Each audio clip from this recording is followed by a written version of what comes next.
สวนแคมทางเลยพี่น้องเด้อ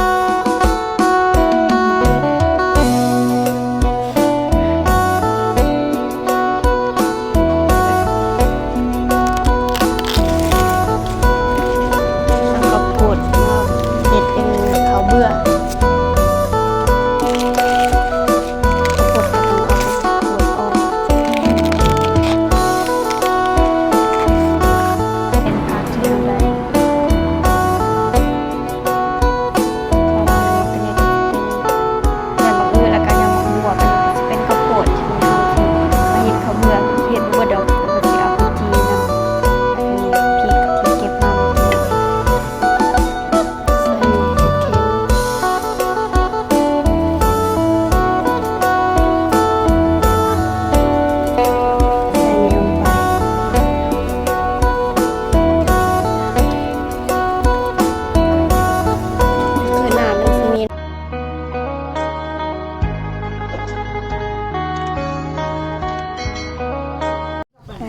ก็จะมาจากหน่อไม้เนาะจากหน่อไม้ลายจะมาแกงหน่อไม้ลายมื้อนี้พี่น้องก่อนอื่นหมดครับทักทายสวัสดีสบายดีเด้อพ่อๆแม่ๆ FC บ่ว่าสิอยู่ฝั่งลาวฝั่งไทยอยู่ภายในหรือต่างประเทศก็ยินดีต้อนรับเข้าสู่ช่องบ่าวสายแชนแนลคือเก่าคือเดิมพี่น้องเอ้ยมื้อนี้ก็สิมาจากหน่อไม้แกงหน่อไม้ลายตอนปอกบ่ได้ถ่ายสิมาถ่ายตอนที่ว่าเฮาสิจักแกงหน่อไม้ลายแซ่บๆที่เฮาจักประสิทธิ์จักแบบนี้บางคนเขาก็สิมักจักแบบเป็นผัวคนเขาก็สิว่าบ่มักแบบเป็นผัวอันนี้ก็คือจักแล้วจังไปล่างก็สิจักแบบนี้ก็ได้จักแบบนี้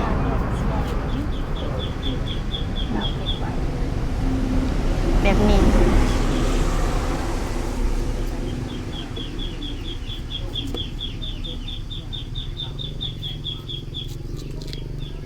อาหารธรรมศาสตร์อาหารตามฤดูช่วงนี้ก็สิออกหลายๆแน่เลยพี่น้องเอ้ย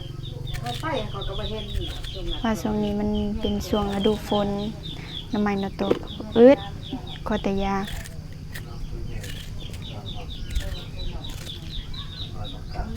นี่ก็ตอนเที่ยงใช่ไหมแกงกินตอนเที่ยง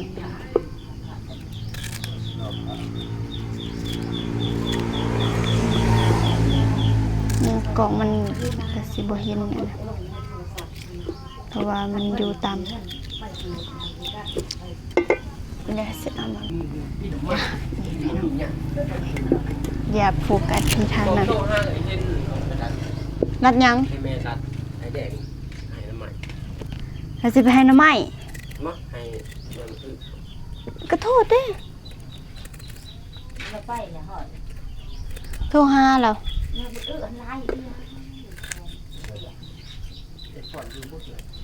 อยู่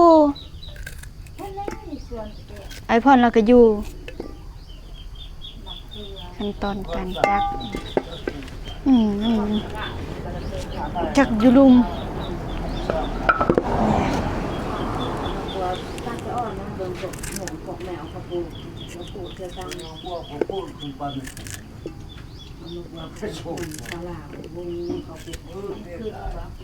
ตรงข้าวเดียวก็จืดนั่นคือตอนนี้ต้มน้ำปลาอะไรอยู่ถึง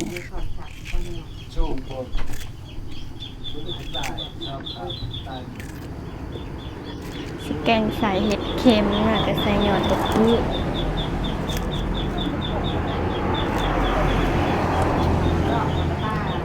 จากแบบตามใจ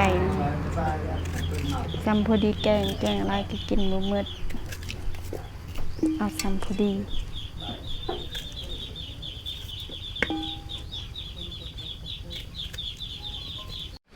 มาหั่น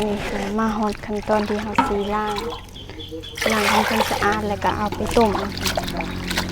ก็คือจักกระไดสำเร็จเรียบร้อยสีล้างทำความสะอาด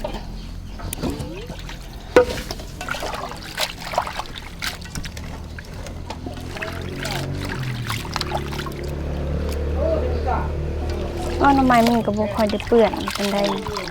พอตัวที่มันเปื้อนเราก็ได้ล้างออกไปเบิด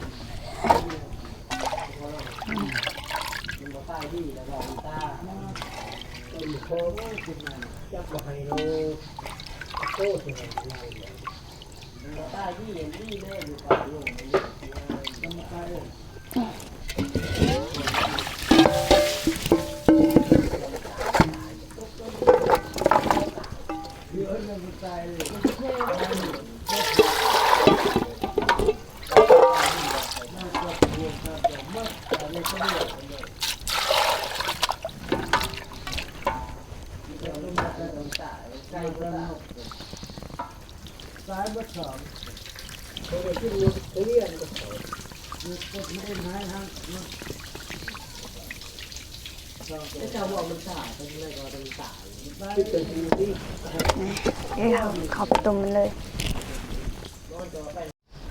เบิ่งผดแล้ว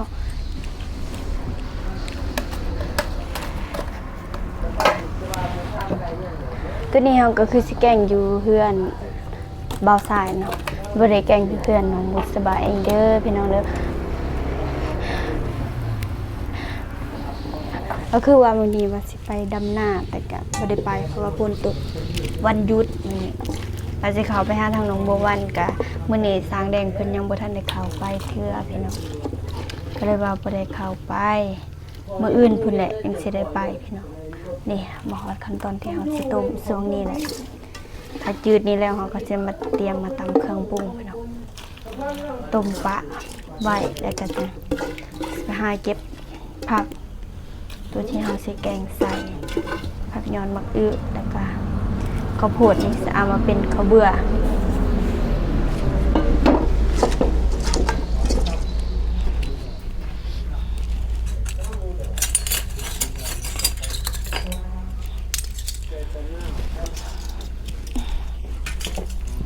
ใส่บวง3 กรัมมันบางคนก็ใส่บางคนก็บ่ใส่ใส่เกลือไปเลยใส่กับแป้งนัวพร้อมเพื่อที่ให้มันจืดไว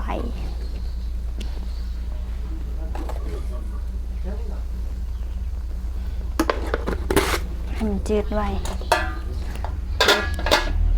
เดี๋ยวไปเก็บผักกันพี่น้องเขาก็ซื้อไปเขาข้าวโพดมาเฮ็ดเป็นข้าวเบื่อนี่เจอปลาไม้แล้วบัวมันสิเป็นหรือบ่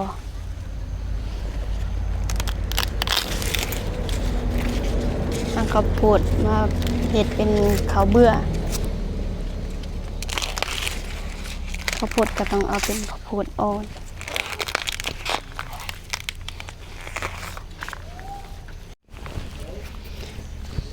ออกกลางสวนเลย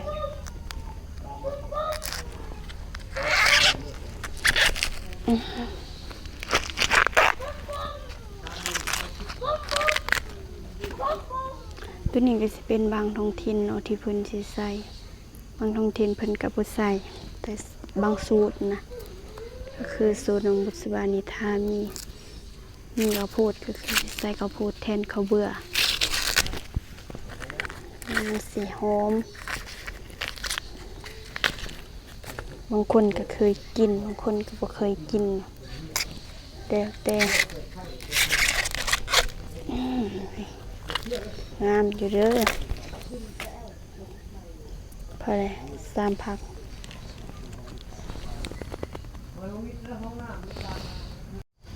อันนี้เนาะพี่น้องคือช่วงนี้มันก็เป็นช่วงฤดูฝนเลยย้อนมักอื้อในการสิบ่หลายเนาะคือเฮาสิเก็บนี่เด้เบิ่งบ่หลายแล้วมันมีแต่แบบนี้เก็บเอาไปพอได้ใส่หน่อยนึงเพราะมันหอมนี่ตัวนี้เป็นย้อนบักบัวเด้อ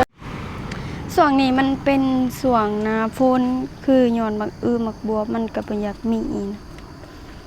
มันเปื่อยเบิดแหละถ้าเป็นหน้าแล้งมันก็สิมีอยู่ย้อนบักอื้อนี่แต่นี่มันเป็นหน้าฝนมันก็อยากตายเบิดเลย ได้เล่มอยู่หน้อยหนึงเล่มไปน้อยหนึงก็อ้าวพี่น้องอันนี้ได้ดอกเก็บเอาอยู่สวนหลังบ้านกล่องก็จักสั้นเลยอยู่เพราะว่ามันบ่มีไม้กันสั่นเด้อพี่น้องเด้อนี่ได้ดอก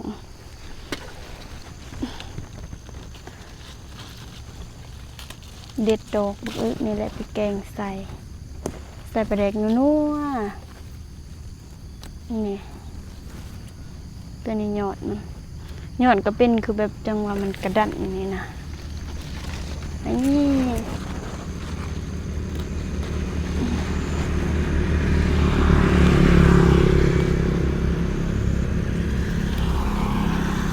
ได้แล้วนี่บรรยากาศอยู่สวนนี่ก็เป็นสวนแคมทางเด้อพี่น้องเด้อนี่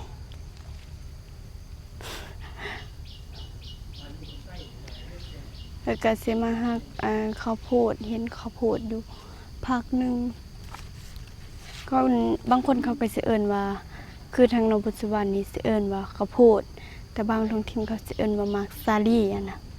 แต่คือทางนี้เขาสิเอิ้นว่าข้าวโพดบ่ฮู้ว่าความหมายมันเป็นจังได๋ถึงเอิ้นว่าข้าวโพดอันนี้ก็บ่จัก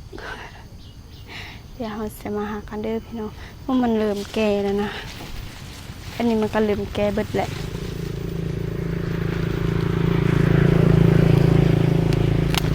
โอ้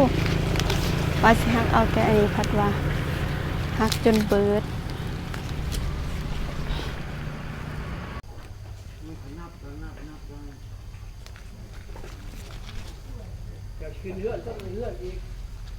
โอ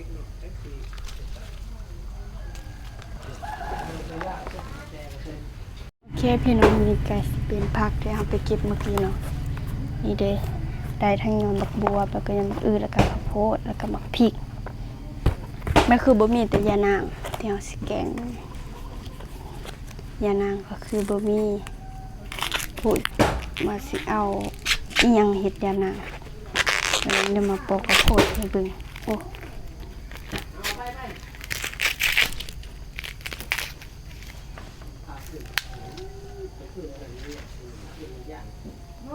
โอเคดีเนาะนี่ก็จะเป็นผักที่เราได้ประมาณนี้ตัวนี้ก็จะเป็นยอดบักอื้อแล้วก็ยอดบักบวบอันนี้ก็จะเป็นข้าวโพดที่เราสิมาเฮ็ดข้าวเบื่อคือเฮ็ดบ่ดอกแต่ว่าสิเอาไปจีนำแล้วก็นี่พริกที่เก็บมาเมื่อกี้ผักขะแยงยานางกำลังสิไปล้าง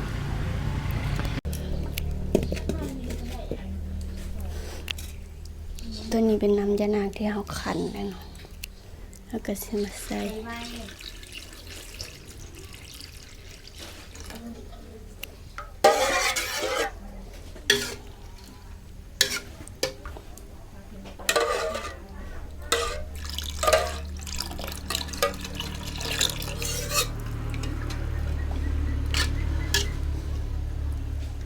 น้ำยานางแล้วเนี่ยส่งให้มันพดก่อน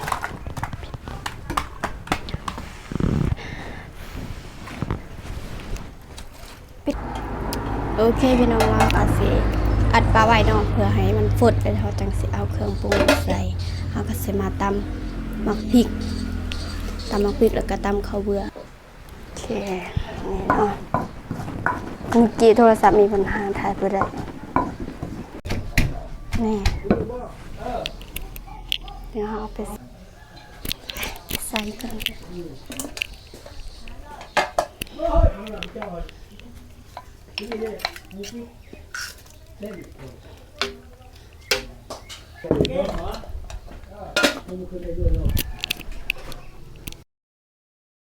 เผ็ดลงไปแล้วก็ใส่ผักต่างๆนะ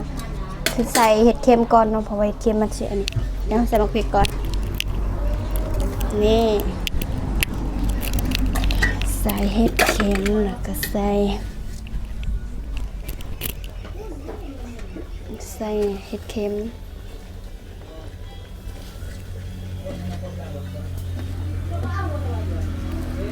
ใส่นี่ลงไป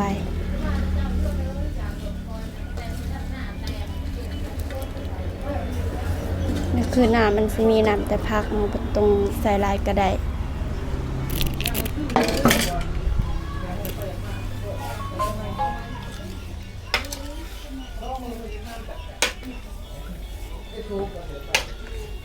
น้ำยานางเคี้ยวรู้สึกว่าผักสิหลายเอาน้ำใหม่หน่อยเดียวน้ำใหม่บ่หลาย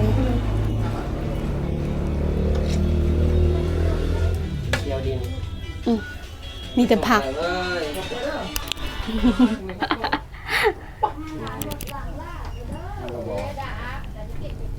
จะได้ไม่ทันแล้ว นี่ถ่ายอีกข้าวหนึ่งเป็ดโอเคตอนนี้ก็คือได้สุกแล้วเนาะคือเป็นเทียบเลยแล้วค่ะก็สิมาโปะโอ้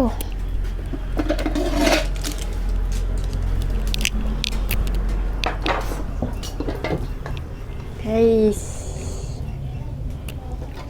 เดี๋ยวเอาถ้วยมาตักเด้อตักกินแบบแซ่บ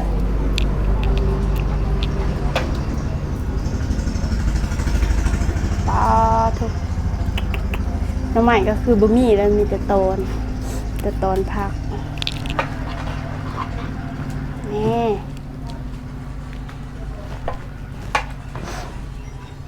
ผักขยงกระใส่เลยพี่น้องเด้อ